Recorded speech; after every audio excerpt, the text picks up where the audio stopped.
ప్రభుత్వ పాఠశాలలను బాగు చేయండి. పేదలు, దిగువ మధ్య తరగతి పిల్లలు చదువుకునే ఆ పాఠశాలల్లో మంచి మౌలిక వసతులు కల్పించండి.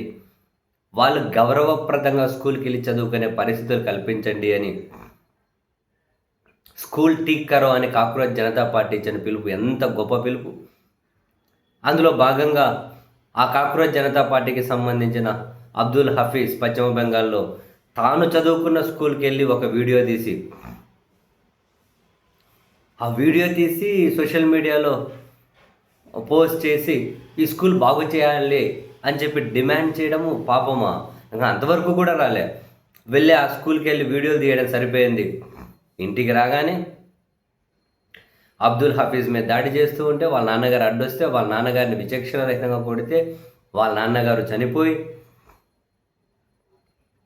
ఒక స్కూల్ బాగు చేయండి అని కోరినందుకు ప్రాణాలు అర్పించాలా? ఇంతటి రాక్షసుల మధ్య మనం ఉన్నామా? సో అబ్దుల్ హఫీజ్ కుటుంబాన్ని కాక్రోచ్ జనతా పార్టీ ప్రతినిధి బృందం పరామర్శించింది. ఆ కుటుంబానికి ధైర్యం చెప్పింది. అండ్ అబ్దుల్ హఫీజ్ కుటుంబానికి 20 లక్షల రూపాయల నష్టపరిహారం చెల్లించబోతున్నారు ప్రభుత్వం అనే వార్తలు వెలువడుతున్న వేళ అబ్దుల్ హఫీజ్ దాన్ని నిర్ద్వందంగా తోసి వద్దన్నారు. నాకు కంపెన్సేషన్ వద్దు. మా నాన్న హత్య పేరు మీద నేను ఆ డబ్బులు తీసుకోదలుచుకోలేదు. కానీ మా నాన్న దేనికోసమైతే హత్యకు గావింపబడ్డాడో ఆ స్కూల్ను బాగు చేయండి. ఆ కంపెన్సేషన్ మాకు ఇవ్వాలనుకున్న కంపెన్సేషన్ తయారు ఆ స్కూల్ బాగు చేయండి. పేద పిల్లలు చదువుకునే ఆ స్కూల్లో మంచి వసతులు కల్పించండి. అండ్ ఆ స్కూల్కి ముందర మా నాన్నగారి పేరు జోడించండి. ఎందుకంటే ఈ స్కూల్ బాగు చేయడం కోసం బాగు చేయమని కోరినందుకు ఓ మనిషిని కొట్టి చంపేశారు. అందుకు గుర్తుగా ఈ స్కూల్ను బాగు చేశాం అని చెప్పి అదే మా నాన్నకి ఇవ్వాలి అని చెప్పారు. ఇంతకు మించిన వ్యాలిడ్ డిమాండ్ ఉంటుందా? ఎంత ఫెయిర్గా ఆలోచించారు ఆ పిల్లోడు. సో దీన్ని కాక్రోచ్ జనతా పార్టీ కూడా మాకు ఇలాంటి వాలంటీర్లు,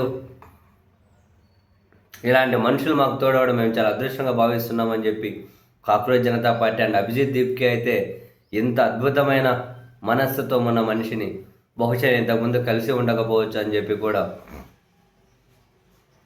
ఆయన ట్వీట్ చేశారు. ఫైనల్గా కాక్రోచ్ జనతా పార్టీ ప్రభుత్వం ముందు 4 డిమాండ్లు పెట్టింది. ఒకటి, ఇందులో పాల్గొన్న అందరి మీద ఎఫ్ఐఆర్ ఫైల్ చేయాలి. ఏదో కొందరిని నామకే వస్తే కొందరి మీద ఎఫ్ఐఆర్లు పెట్టి మిగిలిన ముఖ్యులను తప్పించే ప్రయత్నాలు జరుగుతున్నాయి.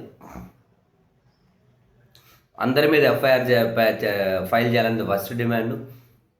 ఆ హఫీజ్ కుటుంబం మీద దాడి జరుగుతుంది అని సమాచారం పోలీసులకు వెళ్ళినా వాళ్ళు నిర్లక్ష్యం వహించారు అనే దాని మీద కోర్టు మానిటరింగ్లో పోలీసుల మీద విచారణ జరగాలి అన్నది రెండో డిమాండు.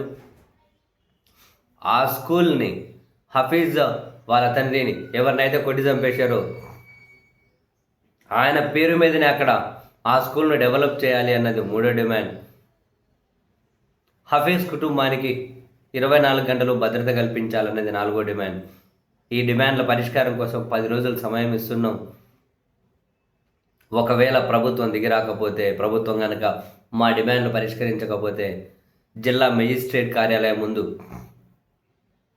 శాంతియుతంగా నిరసన దీక్షకు దిగుతాం అని చెప్పి కాక్రోచ్ జనతా పార్టీ చాలా స్పష్టమైనటువంటి డిమాండ్స్ ప్రభుత్వం ముందు ఉంచింది. అసలు స్కూలు బాగు చేయండి అన్నందుకు కొట్టి చంపేస్తారా? ఇంత దారుణం చూడండి.